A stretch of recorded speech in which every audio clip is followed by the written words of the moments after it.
The day my grandmother died, I lost more than just the woman who raised me. I lost my future, my security, and my faith in family, all because my sister Amanda decided that being clever meant being cruel.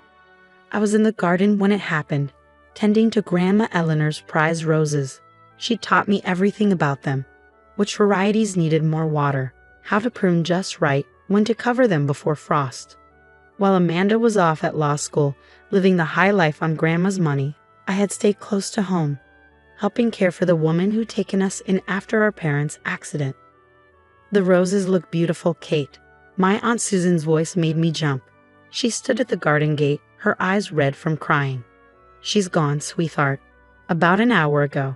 The pruning shears fell from my numb fingers, but I just saw her this morning. She was fine. We had tea she told me about. Amanda was with her at the end. Susan cut in, her voice strange. She had Grandma sign some papers. My blood ran cold. What papers? 2 weeks later, I sat in our family lawyer's office, listening as Mr. Harrison read the new will, the one Amanda had somehow convinced Grandma to sign just hours before her death. And to my granddaughter Amanda, who has shown such promise in her legal studies, I leave my entire estate, including the house, investments, and the trust fund originally intended for Catherine. I couldn't breathe. The trust fund, $4 million that Grandma had set aside for me years ago, knowing I'd inherited her love of gardening and wanted to start my own landscaping business. All of it now Amanda's. This can't be right, I whispered. Grandma would never. Oh, but she did. Amanda's voice dripped satisfaction. She sat across from me in her expensive suit, every inch the polished law student. Everything's perfectly legal. I made sure of that. Mr. Harrison looked uncomfortable. The will appears properly executed, though the timing is unusual. Unusual? I stood up, anger finally breaking through my shock. She was dying. Amanda waited until she was barely conscious and what? Amanda's smile was cold. Made sound legal decisions.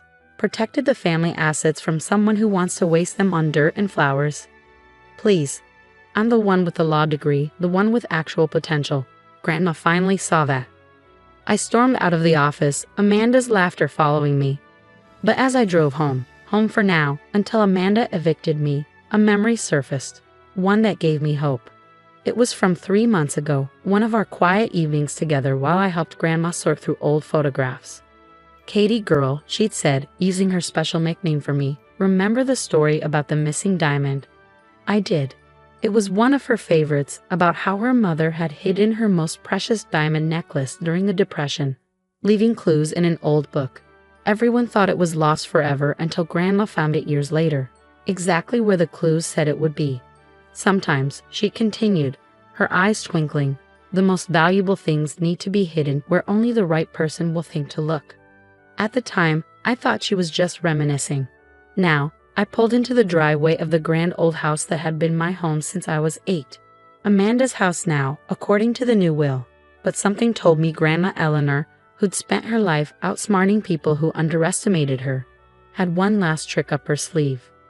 That evening, after Amanda left for her hotel, she wouldn't move in until I was gone, of course. I went to the library. The room was a maze of floor-to-ceiling bookshelves containing everything from first editions to gardening manuals. I went straight to the worn copy of The Secret Garden, Grandma's favorite book, and the first one she'd read to me after my parents died. Inside the front cover was her familiar handwriting. For my Katie girl, who understands that the most precious gardens are the ones we tend with love. Below that, in writing that looked shaky but determined, dated just 1 week before her death, the real treasure is hidden where the roses bloom in winter. My hands trembled as I closed the book. The roses that bloom in winter. Amanda would never understand the reference, but I did. In the greenhouse, there was a special section where Grandma grew her winter roses, a rare variety that bloomed to spite the cold. And under those roses, I practically ran to the greenhouse, fumbling with the key she'd given me years ago. In the back corner, the winter roses were still blooming, their pale pink petals ghostly in the moonlight. It took me an hour of careful digging, not wanting to damage the precious plants. Finally, my fingers hit something solid, a metal box sealed against the elements. Inside was a document, a will, dated 1 month before her death, witnessed by her doctor and banker, and with it, a letter. My dearest Katie, if you're reading this, then Amanda has done exactly what I feared she might. Her father, your Uncle Richard, was the same way. Always taking, never understanding the value of growing things. This is my true will. The one Amanda made me sign won't stand against it. I've left instructions with my old friend Judge Morris, along with evidence of any undue influence Amanda might have used. The trust fund is yours, as it was always meant to be. The house too. Amanda has her own trust from her father's side, though she conveniently never mentioned that, did she? Plant your gardens, my darling girl. Grow beautiful things, and remember that sometimes the best revenge against clever people is to be wise instead. All my love, Grandma Eleanor. I sat there in the greenhouse, surrounded by the roses we tended together, holding the proof that my grandmother had outsmarted the lawyer-to-be who thought she knew everything. Tomorrow, I take the will to Judge Morris. Tonight, I let Amanda enjoy her apparent victory. Let her think her legal tricks had won. Grandma always said the best gardens require patience. Sometimes justice does too. I carefully replaced the earth around the winter roses, making sure they were settled properly. As I worked, I could almost hear Grandma's voice. Remember, Katie girl, roses have thorns for a reason. Sometimes the most delicate things are also the best at defending themselves. She'd known Amanda would try something like this, and she prepared. Not with legal tricks or deft manipulation, but with wisdom and love and trust in the granddaughter who understood her best. Tomorrow would change everything. But tonight, I had the roses, the real will, and the knowledge that Grandma's last act had been to protect not just me, but the values she'd spent her life teaching me. Amanda thought being clever meant knowing the law. But Grandma had taught me that true wisdom means knowing people's hearts. And in the end, that wisdom had proven stronger than all my sister's legal tricks. I locked up the greenhouse, the metal box secure in my bag. In her hotel room across town, Amanda was probably celebrating her victory, imagining all the ways she'd spend her stolen inheritance. Let her celebrate. The best victories are the ones you never see coming. The next morning, I arrived at Judge Morris's chambers, clutching both the metal box and a bouquet of winter roses. His secretary's eyes widened when I gave my name. Miss Catherine, the judge has been expecting you. He said to send you in immediately if you ever came. Judge Morris was exactly as Grandma had described him, tall, distinguished, with kind eyes behind wire-rimmed glasses. He stood as I entered, looking at the roses with understanding. Eleanor's winter roses, he said softly. So you found it. I placed the metal box on his desk. You knew? He nodded, settling back into his chair. Your grandmother came to me a month before she passed. She knew Amanda was planning something. The new trust fund documents your sister had been reviewing for her. They were a red flag. He opened the box, examining the will and accompanying documents. Eleanor was no fool. She kept detailed records of every conversation with Amanda over the past year. The subtle pressure, the manipulative suggestions, the convenient legal advice about changing her will. Will it be enough? I asked. To invalidate the deathbed will? Judge Morris smiled. More than enough. But Eleanor wanted to wait to let Amanda show her true colors first. She said, and I quote, sometimes you have to let the weeds grow tall enough to pull them out by the roots. 2 hours later, I sat in the main conference room of Harrison and Associates, watching Amanda stride in with her usual confident smirk. Her new designer handbag probably cost more than my car, no doubt purchased with what she thought was her new inheritance. Really, Kate, she sighed, seeing me. More legal challenges? I thought I explained this clearly. The will is ironclad. Is it? Judge Morris's voice made her spin around. He stood in the doorway, holding the metal box. Perhaps we should discuss the actual ironclad will, the one your grandmother prepared when she was of sound mind and body, not hours from death. Amanda's face went pale. What is this? Mr. Harrison cleared his throat. Amanda, you might want to sit down for this. The next hour was a masterclass in justice. Judge Morris methodically went through every document, the real will, Grandma's detailed records of Amanda's manipulation, statements from the doctor about her mental state in her final hours. This is ridiculous, Amanda interrupted, but her voice shook. That will isn't valid. I made sure. She stopped, realizing what she just admitted. Made sure of what?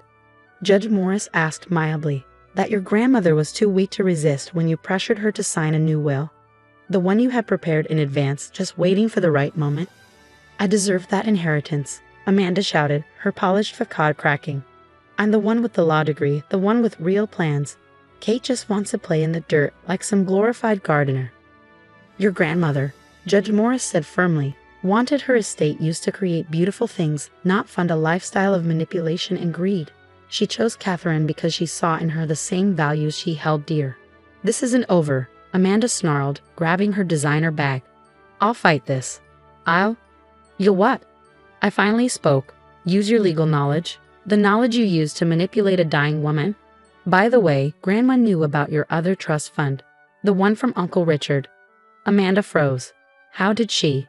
She had better lawyers than you, Judge Morris smiled. Ones with ethics. That trust fund is quite substantial, isn't it? More than enough to fund your real plans without stealing from your sister. Watching Amanda's face, I finally understood what Grandma had meant about letting weeds grow tall enough to pull out either roots. My sister had revealed exactly who she was, and now she couldn't hide it anymore. The next few weeks were a whirlwind of legal proceedings. Amanda's deathbed will was invalidated. The real will was verified and executed. And my sister, well, she did what she always done when things didn't go her way. She ran. Last I heard, she'd taken a job at a corporate law firm in Chicago, probably plotting her next clever scheme. But she'd lost more than just the inheritance. She'd lost any claim to Grandma's legacy, the house, the gardens, the respect of everyone who'd known Eleanor Mills. I stood in the greenhouse, tending to the winter roses that had protected Grandma's real will. The trust fund was being transferred to my accounts. But that wasn't what mattered most. What mattered was that I could finally start building what Grandma and I had planned together. The landscaping business would focus on creating sustainable gardens, teaching people to grow beautiful things even in unlikely places, like winter roses blooming despite the cold. Miss Catherine, my new assistant Sarah poked her head in. The contractors are here to discuss the education center plans. I smiled, remembering Grandma's vision, using part of the estate to create a place where children could learn about gardening, about patience, about helping things grow. Tell them I'll be right there, just finishing up with the roses. As I gathered my tools, I spotted something carved into the greenhouse wall, hidden behind a climbing vine. Grandma's handwriting. For my Katie girl, remember that the most valuable things we grow are not the flowers themselves, but the wisdom to nurture them, the patience to wait for them, and the love to share them. Never let the clever people make you doubt your kind of wisdom. I touched the words gently. Amanda had thought she was so smart, using legal tricks to steal what she wanted. But Grandma had understood a deeper truth, that real wealth isn't just about money. It's about values, about growing things that last, about leaving the world more beautiful than you found it. The contractors were waiting to help me build something new, something that would honor Grandma's legacy in a way Amanda's legal schemes never could. Sometimes the best revenge isn't just proving someone wrong. It's proving yourself right. I locked up the greenhouse, patting the winter roses one last time. They'd done their job, protecting Grandma's real will until the right moment. Now it was my turn to protect her legacy, to grow it into something even more beautiful. Amanda had wanted to take everything, thinking that cleverness was enough. But Grandma had known better. She trusted that wisdom, patience, and love would win in the end. And as always, Grandma had been right. 1 year after finding Grandma's real will, I stood in the transformed backyard of the estate, watching as dozens of children planted their first seeds in the new learning gardens. The Eleanor Mills Garden Education Center was everything Grandma and I had dreamed of, and more. Miss Kate. 7-year-old Tommy ran up, his hands covered in soil. My sunflower is taller than Billy's. Remember what we learned about gardening? I knelt beside him. It's not about being better than someone else's flower. It's about helping your own grow strong. He nodded seriously. Like your grandma's winter roses? Exactly like that. The winter roses had become something of a legend among the students. I propagated them carefully, creating a special section where they bloomed year-round, reminding me daily of Grandma's wisdom. Sarah approached, tablet in hand.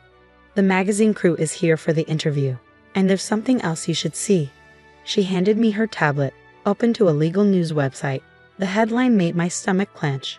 Rising star attorney disbarred for ethical violations. The photo showed Amanda being escorted from her Chicago law office, clutching her designer bag like a shield. According to the article, she'd been caught falsifying documents in a major corporate case, The same trick she tried to use with Grandma's will, but this time with less success. Her firm is pressing charges, Sarah added quietly. They're saying this wasn't her first offense. I handed back the tablet, feeling a complex mix of emotions. Part of me was sad for my sister, whose cleverness had finally outsmarted itself. But another part remembered her smirk as she tried to steal my inheritance, her contempt for everything Grandma valued. Miss Kate. Tommy tugged my sleeve. Can we water the roses now? Of course, sweetie. The roses always come first. But life has a way of bringing things full circle. 3 days later, I found Amanda sitting on the front steps of the estate, looking nothing like the polished lawyer who tried to steal my inheritance. Her designer clothes were wrinkled, her makeup smeared. Come to gloat? She asked bitterly. Actually, I'm here to tend the gardens. You know, playing in the dirt as you called it. She flinched. I lost everything, Kate. My job, my reputation, my future. Like you tried to take everything from me. That was different. I had plans, ambitions. And I didn't. I gestured at the thriving education center, the new greenhouses, the lines of children eagerly learning about nature. This was my ambition, Amanda, creating something that helps things grow, including people. I need help, she whispered. Money, a place to stay. I'm your sister. I looked at her for a long moment, remembering Grandma's words about wisdom versus cleverness. You're right, you are my sister, which is why I'm going to help you, but not the way you want. What do you mean? There's a position open here. Assistant gardener, working with the children's program. Room and board included, modest salary. Hard work, dirty hands, and a chance to learn what Grandma tried to teach us both. You want me to be your gardener? She sounded horrified. I'm a lawyer, or I was. No, I want you to learn what real growth looks like, to understand why Grandma chose me to carry on her legacy. Take it or leave it. She stared at the ground for a long time. Finally, in a voice barely above a whisper, when do I start? The next few months were interesting. Amanda struggled with the physical work, complained about the early mornings, and initially treated the children like annoying obstacles. But gradually, something changed. I found her one evening in the winter rose section, carefully removing dead leaves from the plants. They're so delicate, she said, not looking at me. But strong too. I never understood before. What Grandma saw in them. What she saw in you. Amanda's hands stilled on the roses. I thought being clever was enough. That knowing the law meant I could take whatever I wanted. But watching you here, seeing what you've built. It's what we've built, I corrected her. Grandma's legacy. She finally turned to face me, eyes shining with tears. I found this. She pulled a folded paper from her pocket, in one of Grandma's old books. It was a photo of us as children before our parents' accident. Amanda and I were in Grandma's garden, both covered in mud, laughing as we planted marigolds. We were both gardeners once, I said softly. Think I could be one again. I handed her a pair of pruning shears. Winter roses need careful handling. Want to learn? As I taught my sister the proper way to tend the roses that had saved her from her own worst instincts, I thought about Grandma's final lesson. Sometimes the things we try to take by force only come to us when we're ready to nurture them instead. Amanda had wanted to steal an inheritance. Instead, she was finally inheriting what really mattered, the wisdom to help things grow. The children started calling her Miss Mandy, delighting in teaching her what they'd learned about patience, care, and the joy of seeing something bloom against the odds. And in the greenhouse, where winter roses still guarded their long-ago secret, two sisters learned to grow something new from the roots of the past. Grandma would have liked that. After all, she'd always said the best gardens have room for every kind of flower, even the ones that take a little longer to bloom.